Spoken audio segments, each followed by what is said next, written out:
আমি এর উত্তর দিব না। ইতিমধ্যে টিআইবি একটা রিপোর্ট পেশ করেছে, তারপরে সুজন একটা প্রতিবেদন তাদের তুলে ধরেছে। আমি একজন বিচক্ষণ সাংবাদিক হিসাবে আপনাকে অনুরোধ করব যে আপনি এই দুইটা রিপোর্ট যদি দেখেন তাহলে আপনি একটা রিফ্লেকশন পাবেন। তবে আমাদের দেশে যেহেতু একটা সংস্কৃতি তৈরি হয়ে গিয়েছে, কথাগুলো আমি ইলেকশনের আগেই বলেছিলাম, জিতলে ইলেকশন ফেয়ার, হারলে এটা সূক্ষ্ম কারচুপি অথবা আপনার বড় কারচুপি এটা বলা হতো। আমরা বলছিলাম যে ওই সংস্কৃতিটা আমরা চালু করতে চাই না। ওই সংস্কৃতির খবর রচনার জন্যে আমরা ওই শব্দগুলো উচ্চারণ করে তার পিছনে দৌড়াচ্ছি না। কিন্তু কারচুপি, ইঞ্জিনিয়ারিং যে ভাষায় যেভাবেই বলেন, এটা যে হয়েছে এটাকে অস্বীকার করতে পারবেন না। আমি নিজে আমার এলাকায় তার সূক্ষ্মদর্শী, আমি সরাসরি দেখেছি। আমি যে নির্বাচনী এলাকায় আমাকে দেওয়া হয়েছিল সেখানে যেহেতু আমি দেখেছি, আর কোনো জায়গা দেখার আমার দরকার নাই। এখানে আমারও বিজয় ছিনিয়ে নেওয়ার জন্য একটা সেন্টারে হামলা চালানো হয়েছিল দখল করে নেওয়ার জন্য। আইনশৃঙ্খলা বাহিনী সদস্যরা যদি তাৎক্ষণিক হস্তক্ষেপ না করতো আমিও হারতাম, কারণ ওই একটা বিল্ডিংয়ে 26,000 ভোট, আমি জিতেছি 21,000 সামথিং ভোটের ব্যবধানে। তো ওই সেন্টারটা পুরা দখল করে আমাকে 10টা ভোট দিয়ে যদি সব নিয়ে যেত, হয়েছে বাংলাদেশের বহু জায়গায় চিত্র হয়েছে। ইলেকশন ইঞ্জিনিয়ারিং নিয়ে আপনি কোনো কথা বলবেন না, এবং আপনি আসলে ভোটের ফল হওয়ার পরে আপনি অভিনন্দন জানিয়েছেন। আপনি এই কথাগুলি আপনি একই রকম, আমি ওই যে ইতিবাচক ধারা রাজনীতিটা আপনি একই রকম কথা বলছেন, কিন্তু আমি একটা কথা আপনি অভয় দিলে জিজ্ঞেস করতেই চাই। আমি জিজ্ঞেস করতেই চাই যে যদি কেউ ইঞ্জিনিয়ারিংটা করে থাকে, এরা কারা আসলে? এরা কি ডক্টর ইউনূস সাহেব? এরা কি ভিতরে থাকা আপনাদের লোক, বিএনপির লোক, সেনাবাহিনী? তারা কারা আসলে? মানে if there is an engineering, এখন ওরকম স্পেসিফিক্যালি বলতে হলে তো আমার সামনে সাবস্টেন্সিয়াল ডকুমেন্টস লাগবে। কিছু জিনিস আছে বলা যায় করা যায় না, কিছু জিনিস আছে করা যায় বলা যায় না, কিছু জিনিস আছে বুঝি কিন্তু বলতে পারি না। ওকে, এটা সমাজের কথা আমি বলতেছি, আমার বিষয়টা ভিন্ন। তো এই বিষয়টা পরিষ্কার হতে আস্তে আস্তে তো শুরু হয়ে গেছে না?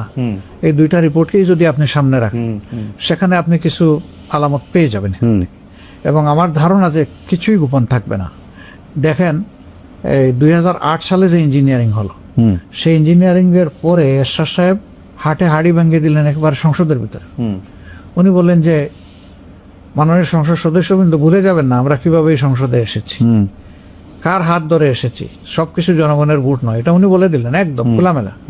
উনি মাঝে মাঝে এগুলো বলে দিতেন। একসঙ্গে বলছিলেন যে এখন আমরা এমন এক জনপদে বসবাস করছি, পরে থাকলে খুন আর বাইরে গেলে গুম। এই শব্দটা কিন্তু উনি বলেছিলেন, এবং সেই সরকারের অংশ, বিরোধী দল সরকারের অংশ, মানে সেই অবস্থায় তিনি বলেছিলেন। আমাদের ধারণা যে ঠাকুর ঘরে কে রে, আমি কলা খাই না, একদিন কি একজন বলে ফেলবে, আপনারা জেনে ফেলবেন। সত্য এইভাবেই প্রকাশ পেয়ে যাবে। আচ্ছা, আমি একটু অন্য প্রসঙ্গে, নির্বাচনের ঠিক আগের দিন, মানে এটা নির্বাচন যারা নিয়ে কথা বলছেন, আমি টেলিভিশনে দেখতেছিলাম, তাদের মধ্যে একজন বলছেন যে ঠিক আগের দিন 74 লাখ টাকা নিয়ে জামাতের একজন জেলা আমিরের বিমানবন্দরে থাকা, মানে তার আটক হওয়া, সেটা আবার সামনে আসা, এইটা আপনাদের ভোটের ক্ষেত্রে কিছু কিছু, মানে ঠিক আগের দিন এটা ক্ষতি। আমি বলি, এই ব্যাপারে বৈধভাবে খরচ করার একটা সীমানা ছিল। এই ব্যাপারে সংগঠন, তিনি শুধু একজন মানে দায়িত্বশীল নেতা নন, তিনি এই সমাজের একজন নাগরিক, তিনি ব্যবসায়ী, তার ব্যবসার টাকা হতে পারে। এইভাবে বিমানে টাকা বহন করার মাঝে আভ্যন্তরীণ ভাবে কোনো ইলেকশন আগে মনে একটু বাধা আছে? না, কোনো বাধা নাই। বাধা নাই না, কোনো ধরনের কোনো, আচ্ছা, কেউ বলে নাই। আচ্ছা, কোনো ধরনের কোনো বাধা নাই। বাধা নাই বলেই বিমানবন্দর ইমিগ্রেশন যেটা কাস্টম যেটা ছেড়ে দিয়েছে তাকে ঢাকা থেকে, নইলে তো এখানেই আটকাতো। তো এখানে তো আটকায় নাই। এই সমস্ত জিনিস অতি উৎসাহী কিছু লোক বিভিন্ন সমাজের বিভিন্ন জায়গায় বসে থাকেন, তারা এগুলা পাঠান। আমরা ঠিক আছে ধরে নিলাম 74 লাখ, কেন 74 কোটি টাকা আমরা কে কোথায় গিয়ে টাকা বিতরণ করেছি, কারে দিয়েছি, সেটা একটা ডকুমেন্ট বের হয়ে আসুক। 56,000 বর্গ মাইলের শুধু ঠাকুরগাঁই তো একমাত্র জায়গা না, আরো তো 63টা জেলা রয়ে গেছে। অনেকে বলেন যে, আমিও সেই সময় বাংলাদেশে ছিলাম, তো অনেকে বলতেছেন যে ব্যাংকের থেকে তো 1 লাখ টাকার বেশি তোলাই যেতেছিল না ওই সময়, বা এটিএম কার্ড থেকে তোলাও দিচ্ছিল না। মানে ব্যাংক থেকে সব টাকা মানুষ ব্যাংকে রাখে, আমিও তো আমার সব টাকা ব্যাংকে রাখি। আমি ব্যাংকে সেফ মনে করবো কেন? যে দেশে ব্যাংক ডাকাতি হয়ে যায়, যে দেশের ব্যাংক ডাকাতি হয়ে দুনিয়ায় লন্ডারিং হয়, সেই দেশের ব্যাংকে আস্থা কোথায় জনগণের? এতগুলা ব্যাংক কেন আজকে মুখ তুবড়ে পড়ে থাকলো? এতগুলা ব্যাংকে কেন একসাথে আনতে হলো? এগুলার জবাব কে দিবে? আসলে যদি দেশের বিদ্যমান আইনে কোথাও কোনো নিষেধাজ্ঞা না থাকে আর সেটা নিয়ে যদি কেউ কিছু করে সেটা নিঃসন্দেহে বাড়াবাড়ি। এটা আরেকটা ব্যাপার নিয়ে একটা কথা আছে যে নির্বাচনী প্রচারণা যখন তুঙ্গে তখন আপনার এক্স অ্যাকাউন্ট যেটা টুইটার বলি আমরা, সেটা হ্যাকের ঘটনা ঘটে। আপনি পরে নিজেও ওই অ্যাকাউন্টে যে বক্তব্য বলা হয়েছিল সেটাকে নিজেও আপনি আপনার ভাষায় বলি যে আপনি জঘন্য বলছেন। তো যার বিরুদ্ধে হ্যাকের অভিযোগ আসছে সে বঙ্গভবনের কর্মকর্তাকে গ্রেপ্তারও করা হয়েছিল। এইটা আপনারা মানে আপনার জানার মতো এটা ফলো আপে আছে কিনা? কারণ উনার বক্তব্য হচ্ছে কেউ যদি কোনো এরকম একটা লিঙ্ক পাঠায় এটা নিজের নামে পাঠাবে কিনা, এক্ষেত্রে নানা ধরনের কথা আছে। আপনি এটা ফলো আপে রাখছেন কিনা? তো উনি ইনডিরেক্ট কথা বললেন, মানে ডিরেক্ট করতে পারলেন না কেন যে না বঙ্গভবন থেকে এটা হয়নি, কেন বলতে পারলেন না? ওকে, কিন্তু বলতে পারেননি, তাহলে তো তিনি এডমিট করে নিয়েছেন এবং এটা জঘন্য কাজ, এই ব্যাপারে তো কোনো সন্দেহ নেই। কথাগুলোও ছিল জঘন্য, কাজটা এর চাইতে জঘন্য। কোথার থেকে হয়েছে? বাংলাদেশের সর্বোচ্চ আস্থার জায়গা, সর্বোচ্চ গার্জিয়ানশিপের জায়গা থেকে। আমি তো মনে করি এই একটা ঘটনায় উন্নত দেশ হলে প্রেসিডেন্ট নিজে স্টেপ ডাউন করতেন, বলতেন যে আমার আঙ্গিনা, আমার ঘর আমি সেভ রাখতে পারি নাই, একজন নাগরিক তার অধিকার আমি হরণ করেছি, আমি এই কারণে আমার ব্যর্থতার দায় নিয়ে আমি পদত্যাগ করলাম। ওকে, এটাই মোরালিটির দাবি। এখানে আমাকে আইন লড়াইয়ে যেতে হবে কেন? কিন্তু এটা কেমন জানি একটা যুক্তির কথা এরা বলে যে আমি কি আমার নিজের নামে করতাম কিনা, মানে আমি যদি এরকম একটা, উনি বলুক, উনি এলে কে করেছে, ওখান থেকে কিভাবে আসছে উনি বলুক, এক্সপ্লেনেশন তো উনাকে দিতে হবে। ওকে, আপনার বেশ কয়েক মাস আগে আপনি কর্মরত নারীদের কর্মঘণ্টা বিষয়ে আপনার একটা বক্তব্য ছিল। নির্বাচনের কিছুদিন আগে আল জাজিরায় যে আপনি সাক্ষাৎকার দিলেন সেখানে আপনি একটা স্পষ্ট করেছেন যে জামায়াতের প্রধান হিসেবে নারীদের আসার কোনো সুযোগ নেই। আমরা এটাকে ধরে নিয়েছি যে আপনি এটা মিন করছেন যে দেশের প্রধান হিসাবে আসলে নারীদের আসার সুযোগটা সীমিত। এখন একটা প্রশ্ন, এই প্রশ্নটা আসলে দুইটা পার্ট। একটা প্রশ্ন হচ্ছে বেগম জিয়ার নেতৃত্বে জামায়াত আসলে ক্যাবিনেটে ছিল ভালো মতো। আরেকটা প্রশ্ন হচ্ছে যে আমি করতে করতে দেখতেছিলাম যে ফাতেমা জিন্নাহ যখন 1964 সালে আইয়ুব খানের বিরুদ্ধে লড়ছিলেন তখন আশরাফ আলী থানভীর নেতৃত্বে একাধিক আলেম এই মত পোষণ করছিলেন যেহেতু কোরআনে রানী বিলকিসের কথা আছে এবং তার মুসলমান হওয়ার পরও তার বাদশাহী যাওয়ার কথা নাই সেখানে পড়ে। আমিও যতটুকু বুঝছি, উনার কথা আমি যতটুকু বুঝছি যে আসলে মানে রাষ্ট্রপ্রধান বা সরকার প্রধান হওয়ার ক্ষেত্রে নারীদের বাধা নাই। দুইটা আসপেক্টে যদি আপনি বলেন, একটা পলিটিক্যাল আসপেক্ট, একটা থিওলজিক্যাল আসপেক্ট। বিলকিসের কথা বলি, জি সাবার রানী ছিলেন, জি সাবার রানী, জি সাবার রানী ছিলেন। ওনাকে মূলত কল করেছিলেন সুলেমান, জি। তো উনি তার দরবারে আসলেন, আসার পরে রাজপ্রাসাদে দাওয়াত গ্রহণ করলেন, গেলেন। তারপরে তার মানে রানীগিরি ছিল না, এটার কোরআনে নাই, এই পর্যন্ত কিন্তু চ্যাপ্টারটা ক্লোজ, সূরা আমল, এবং এইটার কোনো অথেন্টিক হিস্ট্রিও নাই আমাদের কাছে নাই যে কি হয়েছে না।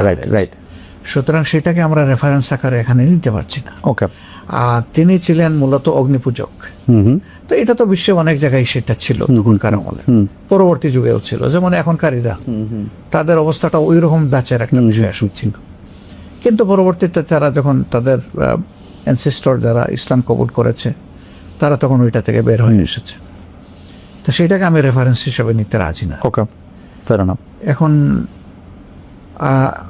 আর রিজালু কাওয়ামুনা আলান নিসা, কেন আল্লাহ সেটার ব্যাখ্যা দিয়েছেন যে নারী জাতির বেশ কিছু দায়িত্ব পুরুষকে পালন করতে হয়, কিন্তু পুরুষের কোনো দায়িত্ব নারীকে পালন করতে হয় না। ওকে, নারী যদি কোনো ব্যবসা করে স্বামী পুরুষ লোকটি এখানে কোনো হক দাবি করতে পারে, কিন্তু পুরুষের যে অ্যাসেট আছে সেখানে নারীর অংশ আল্লাহ তাআলা নির্ধারিত করে দিয়েছেন। কেন? যে তাদের এই দায়িত্বটা তোমাকে নিতে হবে। আমি কোন দৃষ্টি থেকে বলেছি? আমি বলেছি কোরআন যেটা বলেছে সেটা, আমার কোনো কথা না। এখন কোরআনের আইন তো মানব জাতির জন্য, শুধু মুসলমানদের জন্য না, এবং শুধু মানব জাতির জন্য না, আল্লাহর অল ক্রিয়েশনের জন্য কোরআন। সারা সৃষ্টির মধ্যে সামঞ্জস্য এবং শৃঙ্খলা বিধানের এইটা হচ্ছে গাইডবুকটা হচ্ছে কোরআন। তো সেই কোরআন আল্লাহ তাআলার ভার্ডিক্ট, আমি তো আমার মত বলি নাই, আল্লাহ তাআলা যা বলেছেন আমি তাই বলেছি। ওকে, এখন আপনি বলতে পারেন যে তাইলে কি নারীরা ওই জায়গায় আসতে পারবে না? হ্যাঁ, দেখেন রিয়েলিটি দেখেন, আপনি আমেরিকায় আছেন না, আমেরিকা স্বাধীন হওয়ার কত বছর হয়েছে? মানে 200 বছর। জি, একজন নারী হয়নি। কেন? সেখানে কি যোগ্য নারী নাই? কিন্তু আবার ইংল্যান্ডে হয়েছে, ইংল্যান্ডে হয়েছে, আরো অন্যান্য জায়গায় হয়েছে, কিন্তু এখন আমেরিকাতে হয় নাই। হ্যাঁ, এখনকার দুনিয়ার সবচেয়ে বড় শক্তিশালী দেশ যেটা, সেই দেশে নারীরা কি কোনোদিন কম্পিটিশনে আসেনি? আসছে কিন্তু ফেল করছে, কিন্তু তাদেরকে আমেরিকাবাসী সিলেক্ট করে নাই। রাইট। কেন করে নাই? এই জব তারা দিতে পারে। তবে আমরা তাদেরকে একটা বিচক্ষণ বুদ্ধিমান জাতি হিসাবেই দেখতে পাই, ওকে, সাহসী হিসাবেও তো সেখানে দেখেন এটা হয়নি। তো যুক্তিতে আপনি গেলে কি দেখবেন? একজন মা যখন চাইল্ড বেয়ারিং হবে, তখন কি একজন সুস্থ সক্ষম পুরুষের মতো তিনি সব ফিজিক্যাল অ্যাক্টিভিটি করতে পারবেন? পারবেন না। যদি তিনি পারতেন তাহলে ম্যাটারনিটি লিভের দরকার হতো। ম্যাটারনিটি লিভটা দেওয়া হয় কি জন্য? এটা তার ডিউ, এটা তার হক, এটা তার অধিকার। তার অধিকার, এটা কোনো তার প্রতি কোনো প্রিভিলেজ না, ব্লেসিং না, এটা তার পাওনা। তো এই জায়গা থেকে আমরা মাদেরকে আল্লাহ রসুল সাল্লাল্লাহু আলাইহি সাল্লামের জমানায় সর্বোচ্চ যতটুকু সম্মান দিয়েছেন তা আমরা দেওয়া। ওকে, যেমন ধরেন যে আল্লাহ রসুল যুদ্ধে মহিলাদেরকে নিয়ে গেছে, আল্লাহ রসুল ক্রিটিক্যাল টাইমে মহিলাদের পরামর্শ নিয়েছেন। হুদাইবিয়ার সন্ধি সব পুরুষ সাহাবীরা সরে গেছে, মনের দুঃখে পৌঁছতে রাসূল করিম সাল্লাল্লাহু আলাইহি ওয়াসাল্লাম থেকে দূরে সরে গিয়ে কান্নাকাটি করতেছে। সেই সময় তিনি যাকে সঙ্গিনীর সাথে নিয়ে গেছেন, গিয়ে জিজ্ঞেস করছেন, তুমি কি বলো? বলছে, আপনি কি আপনার সঙ্গীদের উপর আস্থা হারিয়ে ফেলেছেন? ইয়া রাসূল, কোনো কারণ নাই। আপনি যা করার জন্য তাদেরকে বলছেন, আপনি আগে সেটা শুরু করে দেন, দেখবেন সবগুলো আপনাকে ফলো করবে। এবং এক্স্যাক্টলি তাই হয়েছে। তো দেখেন কত ক্রিটিক্যাল টাইম ছিল। ও, আপনি যদি আমাদের দর্শকদের জন্য একটু পরিষ্কার করতেন, উনি কি তার কোনো আত্মীয় ছিলেন নাকি? না, আত্মীয় কোনো, তার স্ত্রী। ও, তার স্ত্রীর পরামর্শ দিয়েছেন, তার স্ত্রীর পরামর্শ। আমি সেটা একটু বলছি, মানে আল্লাহ রসুল বদর যুদ্ধ ছাড়া যত যুদ্ধে অংশগ্রহণ করেছেন সব যুদ্ধে স্ত্রীদেরকে নিয়ে গেছেন সাথে। একজন তিনি লটারি করতেন, লটারিতে যার নাম আসতো তাকে তিনি নিয়ে যেতেন। আচ্ছা, অন্যান্য সাহাবীরা নিয়েছেন, এমন বিধবা মহিলারাও আল্লাহ রসুলের অনুমতি নিয়ে যুদ্ধে অংশগ্রহণ করেছেন।